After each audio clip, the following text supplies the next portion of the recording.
Welcome to the I Love Coaching podcast, the show where we help coaches, entrepreneurs, and leaders build businesses that create massive impact. I'm Adam Roach, alongside my incredible co-host, Jess Webber, and we're here today to bring you the best strategies, mindset shifts, and real-life success stories to help you level up in your coaching journey. Whether you're launching your coaching business, scaling to 6 or 7 figures, or just looking for inspiration to push through, this podcast is your go-to resource. We're bringing you expert insights, real talk, and actionable items every single episode. So if you're ready to take your coaching game to the next level, then let's dive on in. Ready? Ready. Why willpower doesn't work to build habits. Love it. Okay.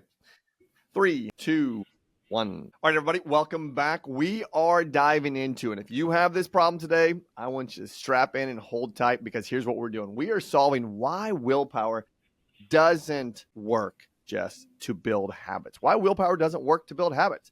I know we have all felt this before, and we're going to dive into this content today. You ready? I am so ready. And I think it's a great continuation of what we just talked about on our last episode of understanding what it means to be productive versus being busy. And habits are a huge part of that productivity mindset. So I'm excited about this topic. Yeah, I'm too. You know, most people blame themselves. By the way, if you're watching on YouTube, I feel like I'm a little higher than you. Let me. There we go. Do you want me to sink down or sit up straighter? I came down a little bit.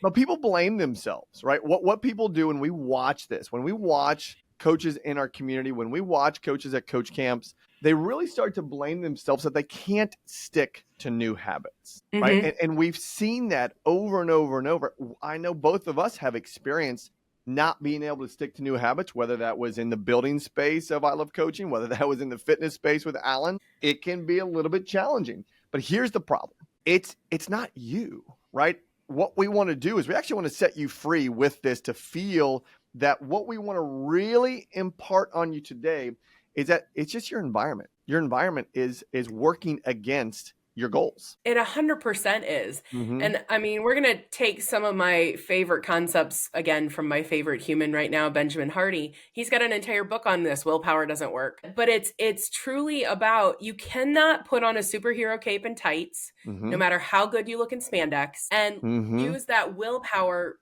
to fundamentally change your behavior.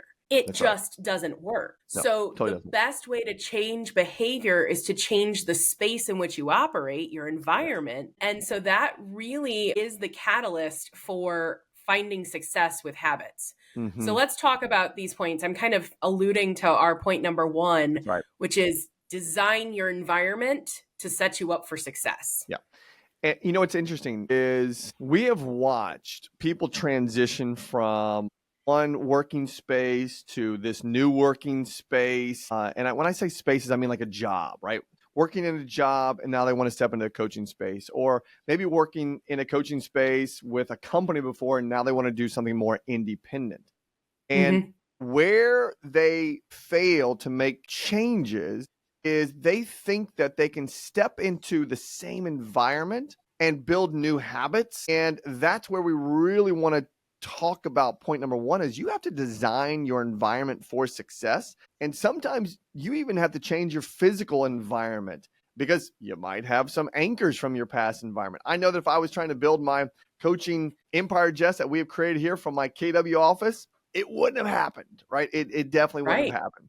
If I would have tried to build it from my office at the house, it probably wouldn't have happened. So this is why I had to create this amazing international headquarters with my amazing water view, is because I had to build the environment for success, right? Because good things, when I put good things in my path and remove distractions, now I'm going to have success that I want. And that's why, again, I know I'm being fun and silly right now, but when you all come into the international headquarters here on Shim Creek here in Mount Pleasant, South Carolina, I have walls that I write on like a 6-year-old. And because this is my environment for building success, Jess. So they have to design the environment for building success. Well, and it's not only your physical environment, which is, I think, is a key point, but it's also your digital environment. Yes. So if you come into the offshoot office of the international headquarters of ILC, which is known as my house, I have an office for myself that is designed for my behavior and success.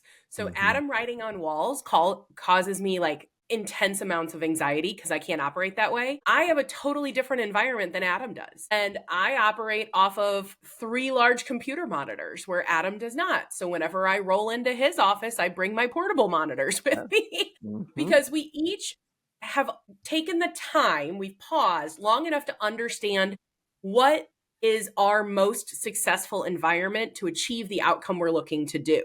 And so, like for me, I can't touch my cell phone during the workday because I find my cell phone distracting. So I've created a digital environment for myself where I get my text messages on my phone, from my phone on my computer. I get my phone calls on my wristwatch, but I never pick up my phone. So I'm not distracted by all the things on it. Right. It's small behaviors like that are environmental changes that help me be more successful than the average Joe who might leave their ringer on or leave vibrate on their phone. And every time something comes through, they see it. And then they see Instagram, and then they see Snapchat, and then they see Amazon. And then suddenly 3 hours later, they've doom scrolled their way to nothing. That's right. Right. So environment being designed for success can be your physical, your desk, your workspace, or like if you're trying to change a habit of drinking more water, it's having accessibility to it quickly versus making it difficult. And it's also that digital space. That's right.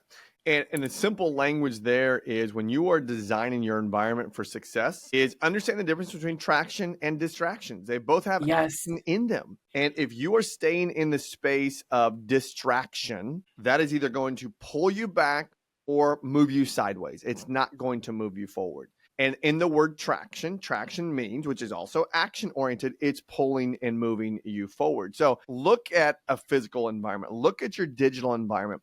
Look at the people in your environment. And are they traction-oriented or distraction-oriented? And then make the right decisions to either remove or add more of them in a habit-building space. This is what this is all about, is are you building the right habits? And the very first one, Jess, is design the environment for success. Exactly. And then the second thing that I think we do need to discuss is not picking arbitrary habits for the sake of being like, I need to make this new habit because I heard so-and-so did it and that's how they got successful. But it's aligning the habits with the vision that you have for yourself, with your big goals. Yep. V for victory, V for vision, right? You've got to have clarity on that. And if you don't have clarity, I'm a hand man, and I do this on my coaching calls. I do it in our community a lot. I take my hand usually, and I say, here's your vision, right? Here's the vision. And now if you look at habits as the other hand, do the habits align with the vision that align properly, or is there misalignment? And if you're not really diving into that, then you're probably doing things in the habit space that are arbitrary. You're probably doing things in your habit building space, and you might not even know it, but they probably are habits. Right? A simple little habit, maybe you drink coffee, right? You drink coffee and you go to the coffee machine in the office and you sit there and have a conversation for 20 minutes because you're waiting for your coffee to be brewed.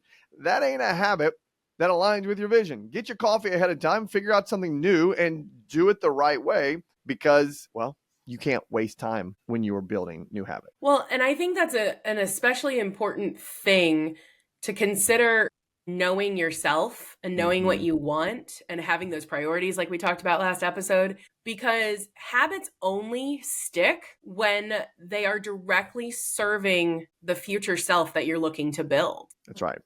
And so you have to have some level of clarity on who you want to become and align those habits directly to it and then stack them even. Yeah. And so it's one of those things where, I know we've talked about fitness a million times, but the arbitrary number of, walk 10,000 steps to be healthy or something like that. That to me is one of these examples of picking an arbitrary number versus something that actually aligns with you. Maybe your goal is actually something that needs 8,000 steps or whatever. And so instead of picking an arbitrary number, you're picking an intentional number. And so whether that's a number of DMs to find new coaching clients, whether that's a number of stages to be on to convert people into your world, whatever you're doing in your business world or your personal world, the habits that you're building need to align with that big goal. Yeah. And another one, Jess, that we see quite frequently is when people transition into this coaching space, a habit that they have is social media. And I mean that in the plural sense. And we coach to one channel. right? Coaching to one channel with one message, with a one desired outcome is really getting narrow that aligns with the vision and the output of the coach to attract the right clients. But if you have habits that are, well, I got to post on Facebook, I've got to post on Instagram, I've got to post on Snap, I've got to post on TikTok, I've got to post on YouTube, that's not a habit that aligns with the vision of achieving the goal, because one channel really is all you need to start. It's 100%. Well, and we know that diluted focus gets diluted results. That's right. And so I think being intentional with your outcome and then being intentional with the habits or the actions to get the desired outcome in a singular focus is the fastest path to success. Yes. And that's the thing that I think we see with novelty seeking, dopamine addicted entrepreneurs so often is they're like, consistency is boring, right? They've got shiny object syndrome like I have never seen before. They're squirrel chasers, right? And so it's like, oh yeah, I can totally build a habit. And it might be posting daily on Instagram or something like that. They pick their channel, they pick their message. And then after 12 days of doing it, they've been consistent for 12 days, but now they're bored. And then they saw this thing where this other person did this thing. And then they're like, oh, that sounds more fun. I'm going to go try that, rather than being consistent with the 30 days they committed to, or the 60 days or the 90 days. That's right. And so I just think it's super relevant to have this conversation about being singularly focused. As boring as it may feel, success is boring. Yeah, that's such great language. And that's where you've got to have, in our title, willpower, right? Willpower does not work to build habits. Let's really define what a habit should be. It's an unconscious competence action. It's doing something over and over and over, so much so that we can call it the same soup reheated. Right. And Jess, we say this to the coaches all the time too. And I can't remember where we learned this from, though. The individual gets tired of their marketing before the market gets tired of their marketing. And they want to change it so fast, but it's like, whoa, stop, pause, time out. Let's stay in this aligned space that is aligned with the vision to achieve the goal that you want. And even if you think you're not getting the results you want, trust us, you are getting the that eventually will start to say, oh, that resonates with me and I want more of it. Well, here's the thing about habits and not sticking to them long term that I think people forget is the person doing the action of the habit is the only person that sees you do it 100% of the time. Right? And so when we often get bored or distracted by something because we're like, well, we've done this for 30 days, but I'm not seeing results. Your audience, more than probably 18%, has seen anything that you've done because of the way that the world works and how much information we're bombarded with on a daily basis. And so your comment about we get bored with our marketing before the market gets bored with us is so accurate here, because we see 100% of the marketing efforts we do. Our audience sees less than 18%. Yep. That's very, very true. Okay. Let's transition to step number 3. Go for it. Okay. So step number 3 is systems are going to outweigh, they are greater than your motivation all day, every day. Yes. Yep. And let's for simple language here, let's define systems in an acronym. Save yourself time, energy, and money. Right. Yeah. Or the masterclass that I taught live earlier this week, I said systems are your standards. Perfect. Yeah. It's another way to look at it. And here's the thing. I can't tell you all how many times we work with coaches that I call this the shouldering process. And what I mean by the shouldering process is they attempt to shoulder everything versus build systems for it. Or if you want to get a little more granular, build SOPs, standard operating procedures. Because at the end of the day, the more SOPs you have, the more enterprise value your company has. And hey, have you ever considered selling your coaching business? Because you could definitely do that if you have the right SOPs. But if you attempt to shoulder everything, right? If you attempt to say, well, I'm going to post on Instagram every single day. I'm going to lead generate to 30 things. I'm going to attempt to have sales calls. I'm going to attempt to have deep dive calls. And you're like, holy cow, I have no processes and no systems. Oh, there goes your motivation. There goes your habits. And then ultimately, here's what's going to happen. You're going to say, this doesn't work for me. Yeah. Well, you jumped to my favorite acronym on systems before I was ready for it. So I'm going to go back to that. You beat me to it, sir. Yes, I did. But truly, the reason that, we're saying willpower doesn't work, that's the same thing as saying motivation. You can only wear a superhero cape and tights for so long, and you're gonna want to take the spandex off. It's gonna get nasty, it's gonna get tight, it's gonna get uncomfortable. And so it's one of those things where when you build something that saves you time, energy, and money, you build a system or you set a standard for yourself around a habit, it makes it so much simpler. You remove, like you said, that unconscious competence. You remove the thinking of it. It becomes truly habitual or second nature to you. And so it allows you to free up the thought process in the brain space. And it actually gives you back time and helps you be more productive because you're not forcing yourself to think about it every time. Which gives you more of what? Motivation, right? Right. Yes. So ding, ding, ding, ding. You're almost creating this environment to almost earn the right to be more creative, to do more things, because you don't have to think about doing the thing. Which brings you more energy, right? Actually brings you more energy. And it's so funny because the shouldering component here with no system will demotivate you all. It will demotivate you. 100%. And it's funny. So like I said, I taught that masterclass live. It was a very honoring thing to have like 85 people register for a room that could hold 60. So I ended up with standing room only. I'm teaching it virtually next week, but the feedback I'm getting is it sounded so simple, yet it's so difficult because all I did was talk about understanding your time through the frame of priorities, not time blocks. I talked about your task list in terms of habits, not a to-do list. And it's so interesting to me how many people don't have this lens of understanding how we as humans work in terms of priorities and willpower. It's very, very true. And so I'll challenge anybody that's listening to this, because I'm slightly passionate about it. Really sit with who you are and who you want to become and identify those priorities and then the habits that are going to make those priorities happen for you, and start practicing it today. And do not let the boredom happen. Make it habitual. Yep. And I'll end it with this, is you will have this when you actually believe. It's got to start with your belief system, right? When you believe that what you are doing is the right thing. You might have a little bit of a runway there where there may be some imposter syndrome, and that's okay. Guess what? That's normal. That is 100% normal. So you've got to step into a belief system that this is going to work. And if you don't do that, that's where you're going to have the biggest challenges. Yep.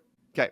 Just land the plane here. Well, as always, we hope that this was valuable to you. And if you would like more information like this, please feel free to join our newsletter, check into our space or our challenge. And all of that information is on our website, ilovecoachingco.com. Yep. So that's it. That's it, everybody.